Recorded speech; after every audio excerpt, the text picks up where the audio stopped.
इस वीडियो को बनाने से पहले मैंने बहुत सोचा कि क्या मुझे इस टॉपिक पर या इस बंदी पर कोई बात भी करनी चाहिए कि एक बंदी ने अभी अभी इस्लाम कबूल किया और हम उससे वो सब एक्सपेक्ट कर रहे हों जो कि एक मुसलमान घराने के अंदर पैदा होने वाले शख्स से करते हैं। मशहूर इंडियन एक्ट्रेस और डांसर राखी सावंत, जिसने इस्लाम कबूल करने के बाद अपना नाम फातिमा रखने का ऐलान किया और इस वक्त ये उम्रा करने के लिए सऊदी अरेबिया के अंदर मौजूद थी, अब हाल ही में इंडिया वापस आ चुकी है। सऊदी अरेबिया से टाइम टू टाइम इसकी वीडियो सोशल मीडिया पर मुसलसल पोस्ट हो रही थी। सब लोग बिल्कुल जानते डेली हैं कि ये वीडियो बंदी आती है। कितनी बड़ी अटेंशन सीकर है। हर वक्त मीडिया के अंदर रहने के लिए और स्कैंडल बनाकर मशहूर होने के लिए ये कई तरह की वाहियात, बचकाना किस्म की हरकतें करती रहती है, जो कि हम सभी लोग जानते हैं। फातिमा रोने वाली यानी हरकतें राखी सबसे सावंत के ज्यादा। मुताबिक इसने आदिल खान दुरानी नाम के एक मुसलमान लड़के से शादी की थी। इसका वो सेक्सुअल भी फंस अफेयर गया था इस बेचारा। लड़के के साथ शादी से पहले भी। शादी के पहले इसने आदिल से प्यार की वजह से इस्लाम भी कबूल कर लिया और कुछ ही दिनों के बाद इन दोनों के अंदर अलहदगी हो गई। अब इस सेपरेशन की वजह क्या थी, इसको लेकर इन दोनों के बिल्कुल अलग अलग मौक़िफ़ हैं। राखी यानी फातिमा का कहना है कि आदिल ने सिर्फ बॉलीवुड के अंदर एंट्री लेने के लिए इसे इस्तेमाल किया, इसके पैसे को उड़ाया, इस पर तशद्दुद किया, इसे चीट किया। वो पहले से शादीशुदा था।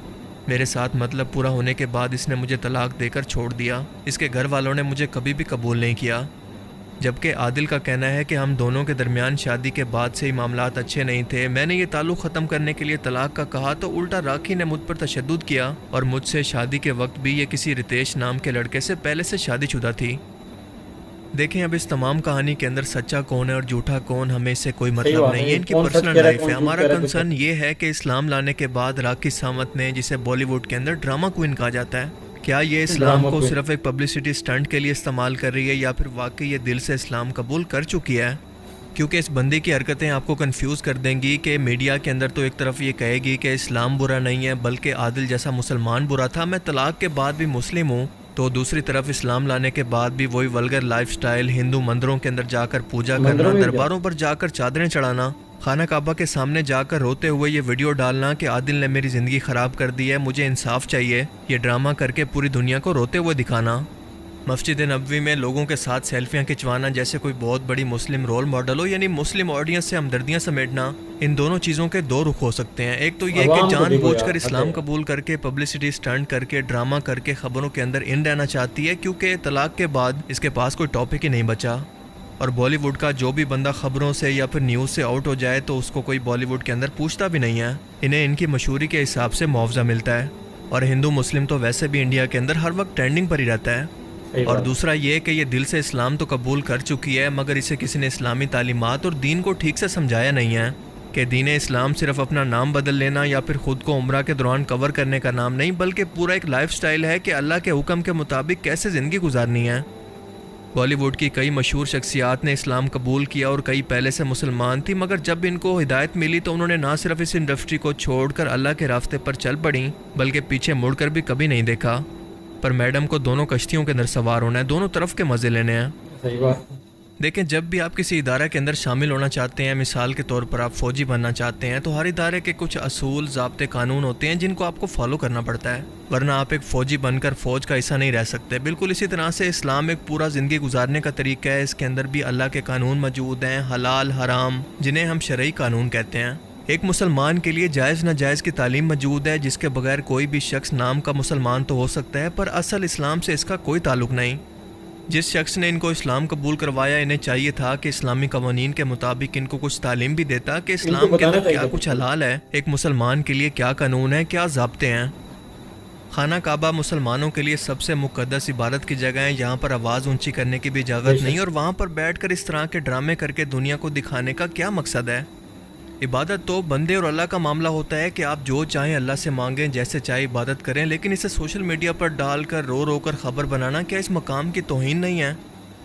दुनिया भर के मुसलमान यहाँ पर जाकर अपनी यादगारों के लिए तस्वीरें और वीडियोस बनाते हैं, इसके अंदर कोई हर्ज नहीं, लेकिन यहाँ पर जाकर ड्रामे करना ये सरासर जहालत है। ये सीधा सीधा अटेंशन सीकिंग के लिए पब्लिसिटी स्टंट है। या अल्लाह, अब मैं कहाँ जाऊँ, क्या करूँ? तुमने मुझे लूट लिया, बर्बाद कर लिया। अल्लाह ने मुझे अपना लिया, मेरा उम्र पूरा हुआ, एक औरत की जिंदगी बर्बाद कर दी इसने। अल्लाह, मेरे साथ न्याय हो। क्यों? तुम्हें क्या हक था मेरी जिंदगी बर्बाद करने का? या अल्लाह, मेरा इंसाफ करो। और अल्लाह से हिसाब नहीं बल्कि रहमत और मगफरत मांगते हैं। वो तो दिलों में उठने वाली आवाज़ों को भी सुनता है, उसे चीख चीख कर अपनी फरियादों को नहीं सुनवाना पड़ता। मस्जिद नबवी के अंदर लोग इसके साथ मिलकर सेल्फियां ले रहे हैं। हालांकि ये अदब की जगह है, यहाँ पर ऊंची आवाज़ के अंदर बात करने वाले लोगों के अमाल तक बर्बाद हो जाते हैं, पर यहाँ पर तो फ़ोटो सेशन चल रहा है। बड़े फ़ख्र से ये जाहिल मुसलमान सेल्फियां ले रहे हैं जैसे ये कोई बहुत बड़ी मुस्लिम सेलिब्रिटी हो। हमारे नबी की बेटी फ़ातिमा रज़ियल्लाहु तआला अन्हा के नाम का ही ख्याल कर लेना चाहिए था, क्योंकि वो तो हया और शर्म के अंदर दुनिया की तमाम औरतों के लिए मिसाल थी, जन्नती औरतों की सरदार हैं। और यहाँ पर नामहरम औरत के साथ सेल्फियाँ लेने के लिए हजूम लगा हुआ है। ये बंदी अपने अमाल की ज़िम्मेदार है, ना कि इन लोगों के जो कि इसके आसपास मौजूद हैं। अगर फ़ातिमा या फिर राखी उम्रा पर आई है तो अपनी जन्नत के लिए और अपने सवाब के लिए, ना कि इन लोगों के सवाब के लिए। इन लोगों को अपनी आखिरत की फ़िक्र करनी चाहिए जिस मकसद के लिए वो यहाँ पर आए हैं, यानी इबादत के लिए। देखें, बॉलीवुड की कई मिसालें हमारे सामने हैं कि जिन लोगों ने इस्लाम कबूल किया, अपनी ज़िंदगियों को बदला इस्लाम के लिए, इनके पूरे के पूरे करैक्टर और इनकी ज़िंदगी के अंदर बदलाव आ गया। लेकिन जब कोई शख्स सिर्फ पब्लिसिटी स्टंट के लिए इस्लाम को इस्तेमाल करे तो उसका फ़र्क वाज़े तौर पर ऐसे शख्स के एक्शन से कहीं ना कहीं पर दिख ही जाता है। मुझे नहीं लगता कि ये औरत अपनी जहालत के अंदर ऐसा करके इस्लाम को बदनाम कर रही है, बल्कि ये बहुत ही शातिर और ड्रामेबाज औरत है। इसका मकसद सिर्फ और सिर्फ अटेंशन सीकिंग है। मुसलमान औरत का लेबल लगाकर अपनी प्रमोशन है और इसे इस्लाम के अंदर कोई इंटरेस्ट नहीं। ये मेरा अपना गुमान है इसकी लाइफ का ट्रैकिंग रिकॉर्ड देखते हुए। कि मुझे पीट तिरछी जैसी औरतें जो होती हैं, इनसे बात भी करना बहुत डेंजरस होता है। कैरेक्टरलेस औरत, तुम्हारे नकली दांत, तुम्हारे नकली बाल, वो लड़की है वो लड़का है, मुझे वही नहीं समझ। इतनी मेहनत से जिंदगी और शर्म आनी चाहिए, लानत है इसके, थूकती हूँ इसके मुंह पे। कहता है बिग बॉस जाना है, उसके एकता कपूर जी के शो में जाना है, उसे स्टार बनना है। 1 रुपया लेकर नहीं, फुकरा भिखारी नल्ले तेरी तरह नहीं। राखी ने मुझे पब्लिसिटी कुछ नहीं दी है, मैंने राखी को पब्लिसिटी दी है, और राखी ने मुझे बदले में से बदनामी, जेल, कोर्ट कचहरी, बर्बादी, मुझे लूटा है, मेरे पैसों को मिसयूज किया। Forget it about that. I'm a Rakhi Sawant, the dashing Mardani, you know. Just forget about that. Me, I'm a biggest. मैं जहाँ जाती कंट्रोवर्सी हो जाती, कंट्रोवर्सी चाइल्ड जिसको बोलते हैं। मैं कभी चाहती नहीं हूँ, लेकिन वो मेरे साथ हो जाती। पर अल्लाह के रसूल सल्लल्लाहु अलैहि वसल्लम ने हमें ये तालीम दी है कि वही के अलावा कोई भी शख्स ये नहीं बता सकता कि किसी शख्स के दिल के अंदर क्या है, वो सच्चा है या फिर झूठा, कहीं वो मुनाफिक तो नहीं। इसीलिए हम किसी के बारे में हतमी तौर पर ये नहीं कह सकते कि यकीनन ऐसा ही है, क्योंकि मुझे ऐसा लगता है। मेरी दुआ है कि अगर इस औरत ने दिल से इस्लाम कबूल किया है तो अल्लाह इसे हिदायत दे, और इसे अभी दीन इस्लाम के बारे में बहुत कुछ जानना बाकी है, वरना ये इसी तरह की हरकतों की वजह से मुसलमानों और इस्लाम की बदनामी की वजह आगे भी जाकर बनती रहेगी, जैसी हरकतें ये आज कर रही है। पर हमारे लिए इसे डिस्कस करना क्यों ज़रूरी है? क्योंकि इस तरह के पब्लिक सेलिब्रिटी नौजवान नस्ल के लिए मोटिवेशन होते हैं। अगर आज ये ऐसा कर रही है तो कल कोई और लड़की भी बिल्कुल ऐसा ही करेगी, क्योंकि उसके लिए ये कामयाबी का शॉर्टकट होगा और फिर ये सिलसिला चल निकलेगा। ऐसे लोगों की पहचान करना बहुत ज़रूरी है।